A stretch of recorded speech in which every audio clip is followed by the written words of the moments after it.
There are highways in the American desert that do not appear on modern maps. Not because they are secret, but because they were quietly erased after too many incidents made them more trouble than they were worth. Make sure to subscribe to the Nightmare Index. Like and hit the notification bell so that you don't miss any of our stories. Case File 008, now open. Long after satellite navigation made getting lost feel impossible, a freelance photographer named Silas Corwin took one of these roads while traveling alone through the Nevada-Utah high desert, intentionally avoiding interstates to photograph isolated landscapes, entering a long stretch of asphalt just before sunset that initially appeared normal with clear lane markings and intact signage. Yet after nearly an hour of driving, he realized he had not passed a single vehicle in either direction, something that felt unsettling but not impossible given the remoteness, until he noticed the same road sign appearing again, advertising a small town and listing the same mileage it had before, and then again and again, each time with identical scratches and damage as if he were passing the same physical sign rather than a duplicate. And when he pulled over to check his GPS, it showed his vehicle moving but failed to load any surrounding terrain, displaying only a thin blue line extending endlessly forward. And it was during this pause that his radio activated by itself, filling the car with static before a low, indistinct voice emerged just long enough to say, "You missed it," after which the radio shut off completely, leaving him in a silence so total it felt artificial.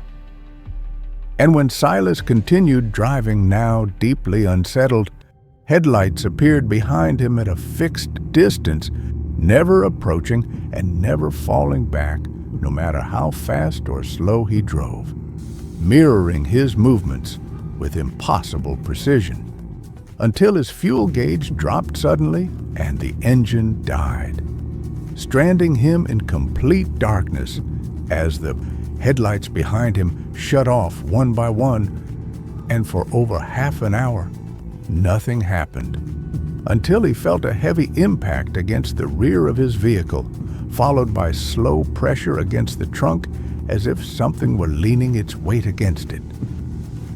An experience that kept him frozen in the driver's seat until dawn, when he finally exited the car to discover there were no tire tracks, no footprints, and no evidence of any other vehicle anywhere nearby. Yet his car was coated in thick dust as though it had been stationary for days, forcing him to walk over 13 miles before reaching a service road where authorities later confirmed the highway he described had officially been closed for years due to multiple disappearances. And while Silas survived, records show several others who entered that same stretch of road after dark were never found, leading locals to quietly warn that some roads in the middle of nowhere don't take you somewhere else. They remove you from where you were entirely. Deep in the northern Canadian wilderness, where forests stretch for hundreds of miles without towns, cell towers, or marked trails, experienced hikers often describe a silence so complete it feels unnatural. At a time when even the most remote wilderness routes were believed to be well documented, a group of 4 university friends set out on a carefully planned multi-day hike deep into the northern Canadian wilderness, carrying GPS devices, emergency beacons, and enough supplies to last beyond their schedule, confident in their preparation. Yet, on their second night, after setting camp in a clearing surrounded by dense tree cover, they noticed that the forest noise abruptly stopped shortly after sunset. No insects, no birds, no wind through the leaves, just a thick, pressing quiet that made even their whispered conversations feel intrusive. And it was around 1:30 a.m. when the first sound emerged. Slow footsteps moving deliberately around the edge of their campsite. Not heavy like a bear and not erratic like a deer, but measured bipedal and controlled, prompting one of them to call out instinctively, assuming another hiker had wandered too close, only to receive no response. And when the footsteps stopped just beyond the tree line, one of the group nervously laughed and whispered another hiker's name as a joke, at which point a voice from the darkness repeated the name back perfectly, matching tone, volume, and cadence so precisely it sounded as if it had been recorded and played back, freezing everyone in place. And over the next 40 minutes, the unseen presence circled the camp, occasionally mimicking their movements. The rustle of a jacket, a cough, even the sound of someone shifting inside a sleeping bag. Always a second too late to be coincidence. And when one hiker began quietly crying, the sound was echoed back from the darkness in a distorted, flattened imitation that removed any remaining doubt that whatever was out there was listening intently. And as panic set in, they resisted the urge to flee, knowing running blindly into the forest at night could be fatal, choosing instead to remain silent until dawn, when the forest sound slowly returned as if nothing had happened. And upon exiting their tents, they discovered barefoot human footprints encircling the campsite, stopping just inches from the tent walls before turning back toward the trees, with no visible trail leading in or out. And although park authorities later suggested stress fatigue and animal misidentification, the group learned that multiple hikers over the past decade had reported the same phenomenon in that region. Voices that copy instead of speak, movements that observe rather than attack, and a presence that seems less interested in harming people than in testing how they react when they realize they are no longer alone in the middle of nowhere. In remote mountain regions where terrain rises sharply and weather can erase visibility in seconds, pilots rely heavily on radio communication to survive, despite operating in the age of modern aviation systems. A seasoned bush pilot flying a routine supply run across an isolated mountain corridor experienced something that would permanently end his career in aviation. Departing before dusk with clear conditions and a fully functioning aircraft radio and GPS. Yet, as he crossed into a narrow range known for signal dropouts, his radio filled with static before resolving into a calm, authoritative voice instructing him to adjust his heading slightly east, a direction that did not match his flight plan, prompting him to respond and request identification, only for the voice to answer immediately using his full name and aircraft call sign, details that should have been inaccessible on that frequency.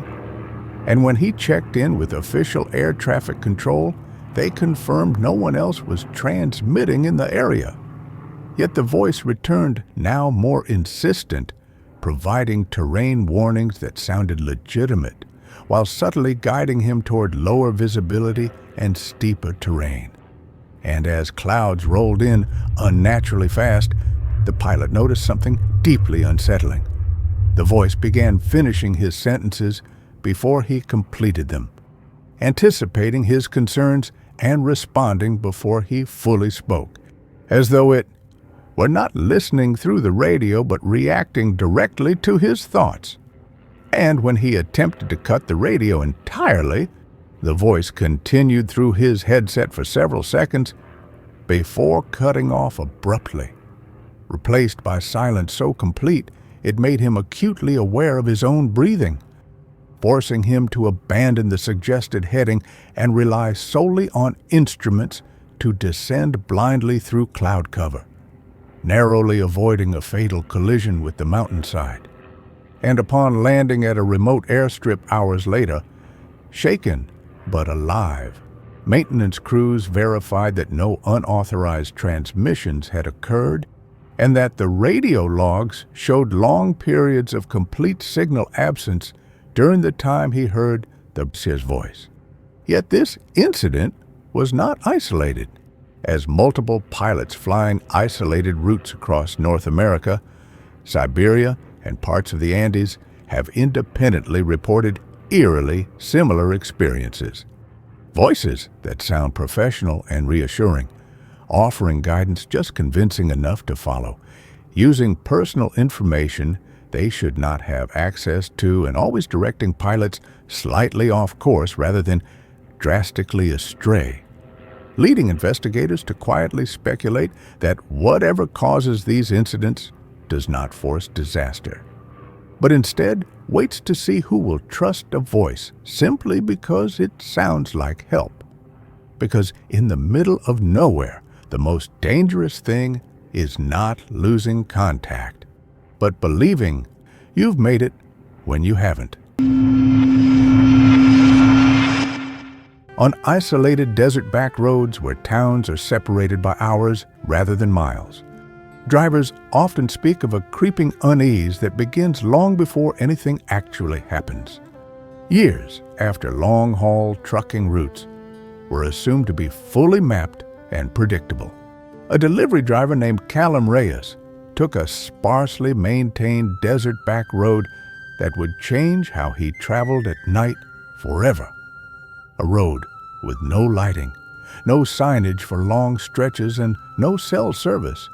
Initially uneventful, except for the unnerving absence of any other vehicles, until he noticed in his side mirror what looked like people standing along the shoulder, spaced far apart and completely still, appearing suddenly in the sweep of his headlights and disappearing just as quickly once he passed them, prompting him to slow down out of concern that someone might be stranded. Yet each time he did, the figures remained motionless, never wavering, never stepping forward, simply watching him pass. And as the miles dragged on, the sightings became more frequent. Sometimes two figures at once, sometimes a small cluster just beyond the edge of the road, always far enough away to remain indistinct, but close enough to be undeniably human in shape. And when Callum accelerated in an attempt to put distance between himself and whatever he was seeing, he realized with growing dread that the figures began appearing closer together, as if matching his speed by repositioning ahead of him rather than chasing from behind. A realization that became terrifyingly clear when he rounded a bend and found several figures standing directly in the roadway, forcing him to brake hard and swerve partially onto the shoulder, only for the road to be completely empty when his headlights swept back across it, leaving no footprints, no disturbed dust, and no explanation. And shaken, but determined to keep moving, he continued driving until he felt a sudden impact against the rear of his vehicle, followed by the unmistakable sensation of weight shifting as though something had climbed onto the car's back, causing him to fight panic while resisting the urge to stop. Eventually, reaching a small town just before dawn, where he immediately contacted local authorities, who inspected his vehicle and found deep, hand-shaped impressions pressed into the dust coating the rear panel. Impressions that did not match any known animal and showed no drag marks leading away. And while police officially attributed the experience to fatigue and visual misinterpretation, Callum later learned that multiple drivers along that same route had reported nearly identical encounters over the years, describing silent figures that never approach directly, never run, and never speak, but instead position themselves patiently along the road as if knowing exactly where a driver will be next. Reinforcing a quiet belief among locals that some places in the middle of nowhere are not empty corridors meant to be passed through, but monitored spaces where something notices who enters, measures how long they stay, and decides whether they are allowed to leave at all. Far from land where the ocean stretches uninterrupted for hundreds of miles and radio silence is expected rather than feared, sailors learn to trust only instruments and weather patterns. Yet in 2012, a small research vessel operating in the southern Pacific encountered a transmission that still circulates quietly among maritime authorities. During a routine overnight crossing far outside commercial shipping lanes, the crew picked up a distress signal on a frequency reserved exclusively for short-range coastal use, a signal that by all known limitations should not have carried anywhere near their location. And at first the transmission sounded normal, a man's voice calmly stating his vessel was adrift and taking on water, providing coordinates that placed him impossibly far inland according to maritime charts, prompting the crew to assume a malfunction or prank until the signal repeated with increased clarity, now including specific nautical terminology and responding directly to questions posed by the research crew, yet refusing to identify the vessel by name. And as the exchange continued, something unsettling became apparent. The voice never asked for help in the conventional sense, never requested rescue or guidance, but instead asked where the crew was heading, how many people were on board, and how long they planned to remain at sea. Questions that were deflected until the signal suddenly strengthened, overpowering other channels and bleeding faintly through multiple receivers at once, creating the sensation that the voice was no longer coming from a single direction, but from the surrounding water itself. And when the crew attempted to triangulate the signal's origin, every reading contradicted the last, placing the source simultaneously ahead of them, behind them, and beneath the hull, leading to growing panic as the ocean around the vessel grew unnaturally calm, the wind dying completely and the surface of the water flattening into a reflective black plain. And it was then that the voice changed, no longer speaking in full sentences, but repeating fragments of the crew's own conversations from earlier in the night. Phrases spoken off radio and inside the ship delivered back to them with slight delays, as though being tested for accuracy, until the captain ordered all systems powered down except navigation and altered course sharply toward the nearest landmass, at which point the transmission ceased instantly, leaving behind a static hiss that faded into nothing. And when the incident was later reported, maritime officials confirmed that no vessel was missing in that region, no emergency beacon had been activated, and no transmitter capable of that range existed aboard any registered ship. Yet similar accounts appear sporadically in maritime logs dating back decades, describing voices on impossible frequencies, signals that ask questions instead of answering them, and an overwhelming sense that the open ocean, despite its vastness, is capable of focusing its attention with terrifying precision. Because in the middle of nowhere at sea, isolation does not mean absence. It means there is nothing left to distract whatever has finally noticed you.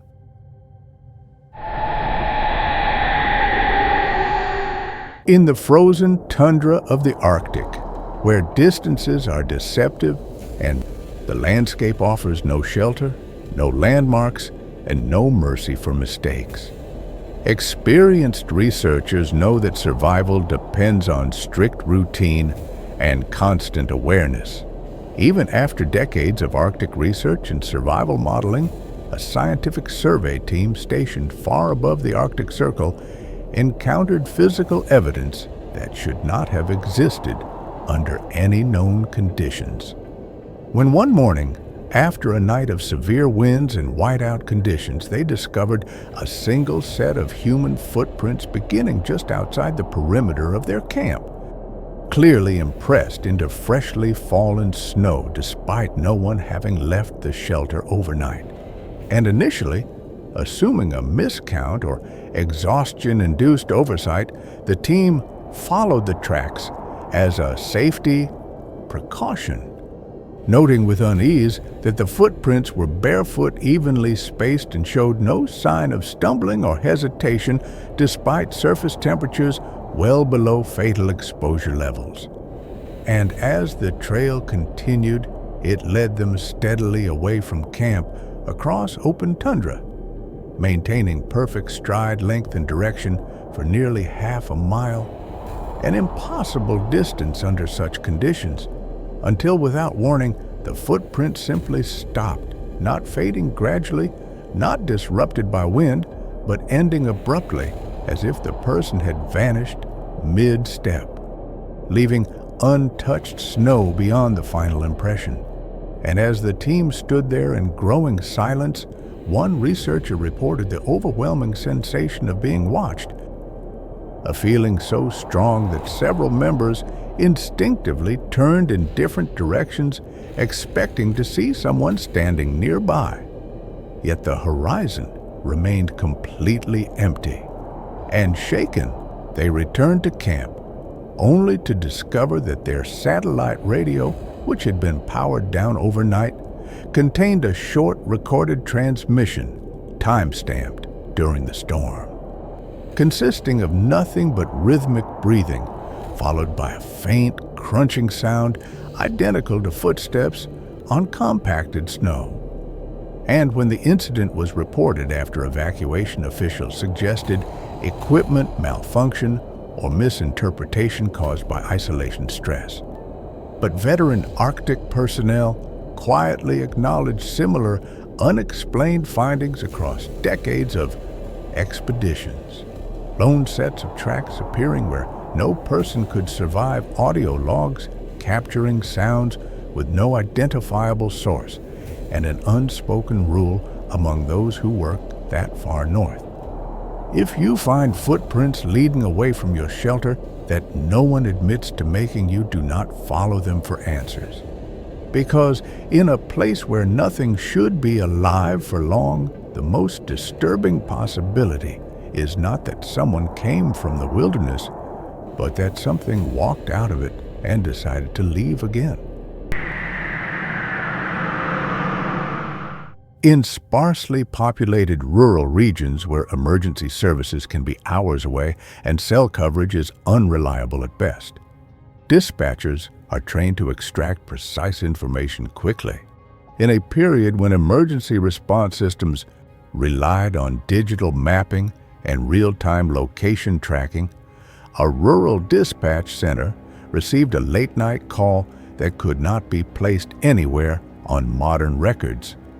When a man phoned in reporting that his truck had stalled on an unmarked road miles from the nearest address, speaking clearly and calmly while providing landmarks that existed decades ago but no longer appeared on current maps.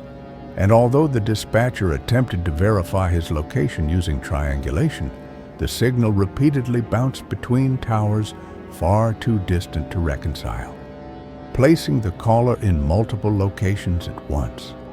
And as the call continued, the man's descriptions grew increasingly specific, noting the absence of wind, the sudden quiet of insects, and the presence of people standing just beyond his headlights who would step out of view whenever he tried to look directly at them, prompting the dispatcher to keep him talking while alerting a volunteer search unit. Yet when asked to activate his vehicle's hazard lights or sound the horn, the caller hesitated and said he didn't want to draw attention because, in his words, they're already closer now. After which, the line filled with soft interference and the sound of movement on gravel, followed by a brief exchange in which the man responded to questions the dispatcher had not yet asked, repeating them back seconds before they were spoken. And then, without a clear break, the voice on the line changed, not cutting off, but continuing in a flatter, more distant tone that repeated the caller's name and location details incorrectly, as if testing variations, before the connection finally dropped. And despite an immediate overnight search, using coordinates estimated from partial pings, responders found no vehicle, no debris, and no tire marks anywhere along the routes that could have matched the call. Yet, when investigators reviewed archived recordings weeks later, they noticed something deeply unsettling. That the final minute of audio contained faint background sounds consistent with radio traffic from the dispatch center itself, including chair movement and keyboard clicks, which could not have traveled through an open phone line, leading some to speculate privately that the call did not end because the man's phone lost signal, but because whatever had been listening long enough to learn his voice, his details, and his patterns had finished practicing. And across rural emergency systems worldwide, there are similar unsolved cases logged quietly rather than publicly. Last calls that don't escalate into screams or violence, but simply stop mid-conversation, leaving behind recordings that feel less like pleas for help and more like rehearsals, reminding those who answer phones in the middle of nowhere that the most disturbing calls are not the ones that end in silence, but the ones that sound as though something else has learned how to speak.